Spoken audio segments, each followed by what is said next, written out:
Top headlines here, 6:46 in your Sunrise Smart Start for this Friday morning. Several scenes breaking overnight. 3 victims taken to the hospital after shootings in Rochester. One on Locust Street near Dewey Avenue just after 11. Both victims, 2 women, a 21-year-old and a 19-year-old, are expected to survive. The other breaking scene, a man shot on Merlin Street. That was just after 1:30 this morning. The victim, 33 years old, is also expected to live. No arrests have been made for those overnight shootings. A 15-year-old has been arrested following a police chase early yesterday morning. We told you about in Wayne County that sent a state trooper and another person to the hospital. Police say the teen was a passenger in a stolen car, leading police on a chase through Marion and Williamson. Driver still hasn't been found, is what we're told. While going southbound responding on Tuckahoe Road, the trooper crossed over 104 at the intersection, hitting another car. The teen arrested has been released to their guardians, charged with possession of stolen property, among other offenses. A tragic ending in the search in the Atlantic for the missing Ocean Gate sub. The Coast Guard says debris from the vessel was found, pointing to what was a catastrophic implosion.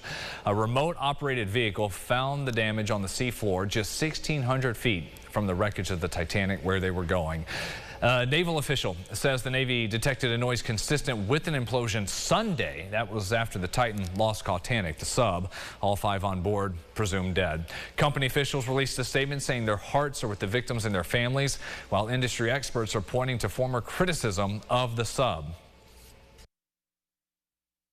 They cut corners. They used unproven experimental technology on a sub that took passengers. And to me, that's inexcusable. James Cameron, film director, also made trips down to the Titanic. An investigation is underway to try to determine the exact cause of the implosion.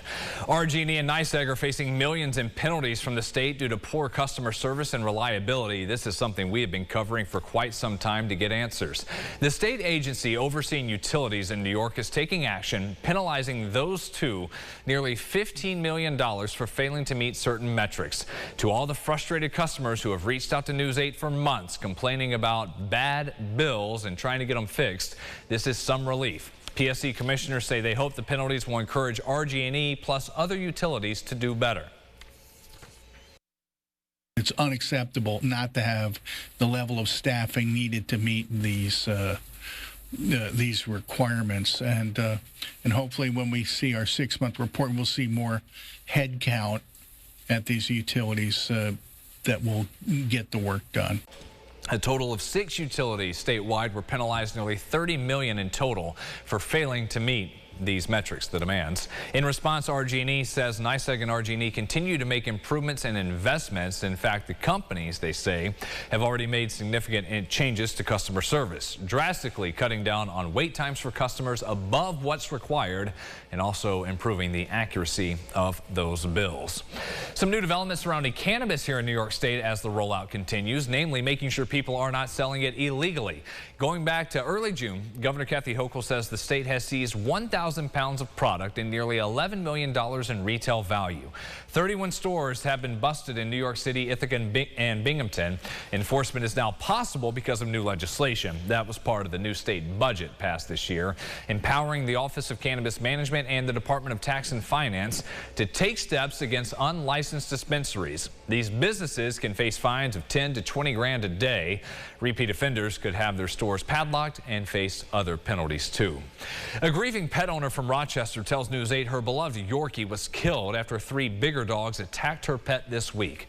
Diane Banks says while walking her dog Peaches on Rocket Street, 3 dogs sprinted at her and she started running away. She slipped and then the dogs attacked her pet. Neighbors who live behind the owners of those attacking dogs say these animals have been an issue for a while now, mentioning they're afraid for their own safety and their pets and doing steps to make sure that they can avoid them. I feel like I'm a prisoner in my own house. I can't let my dogs in my own yard. Definitely can't walk them on that street with those dogs near because they know my dogs now, and when they see them, they want to attack. Now that I had to put a new barrier up, I had things like that up to make it taller, and they just broke down over the years. I put this up, and now they've taken to chaining their dogs where the dogs can actually climb over the fence. Animal control workers with the city say they're aware of what happened and they have started a dangerous dog proceeding against the owner of those 3 bigger dogs. That is expected to be filed in court today. 9 minutes to go until 7 this Friday morning. How about an early look at that forecast with meteorologist James Gilbert? 70. Nice and cool out, huh? Man, muggy. I know. Gotta use here. The rain shower is going to be off and on, so there's going to be some dry time in there. If we're thinking a round of golf, it's going to be one of those where you really got to keep an eye to the sky. Listen for thunder as well. Head to a shelter if you do hear it. Today, there will be some dry time midday. Tomorrow, the later round looks better. Sunday, I think the best day where most of the day is dry. Just a few isolated showers and thunderstorms in the afternoon. But then even next week, we'll be looking at storms into Monday as well.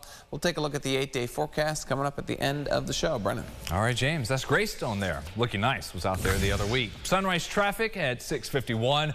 Everything looking okay on the map right now, and nothing reported on the alert system. We'll keep an eye on that. If you're still at home, getting ready to head out soon, we will have another check of sunrise traffic at 7:25.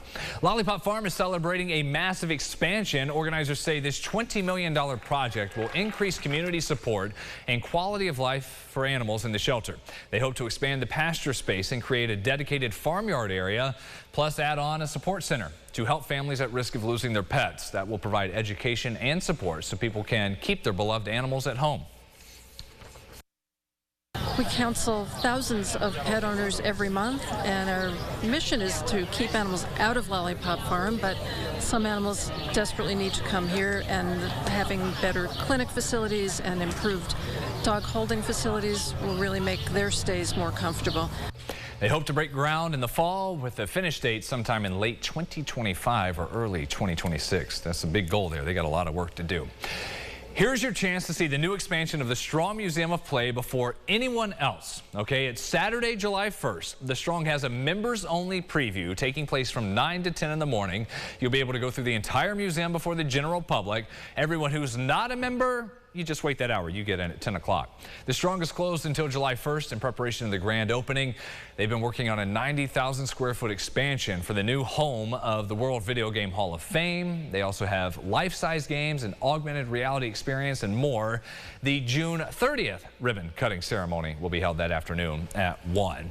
A Rochester native is now in the NBA, joining another Rochesterian with the defending champs, the Denver Nuggets. Jalen Pickett was selected 32nd overall. As he gets ready to move to Denver, the 23-year-old played for Aquinas for high school, first attended Siena at college before moving on to Penn State, where he became an All-American. He says it was so emotional, finally hearing his name called. Thrilled to be there, surrounded by family and friends. I can't even lie. I started crying, and I just felt, so much energy and so much emotion go through my body. But it feels great. Them saying my name, I was like, oh my God, this is really happening.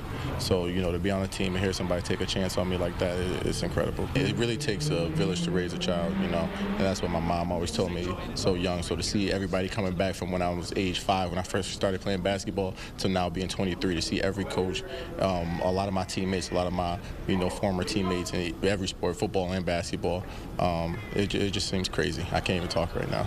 He joins fellow Rochesterian Thomas Bryant already at Denver. Happening today, the Rochester International Jazz Festival kicks off for its 20th anniversary. About 300 shows for the next 9 days, running back to back. Great music all over downtown. There are 19 venues, and a lot of this is free, so go check it out. We have a full guide to this year's festival, including parking details, today's opening acts for Jazz Fest, all at rochesterfirst.com. A fan favorite, the Goodyear blimp, flying over Rochester once again. That was yesterday. Of course, this drew so much attention during coverage of the PGA Championship for CBS.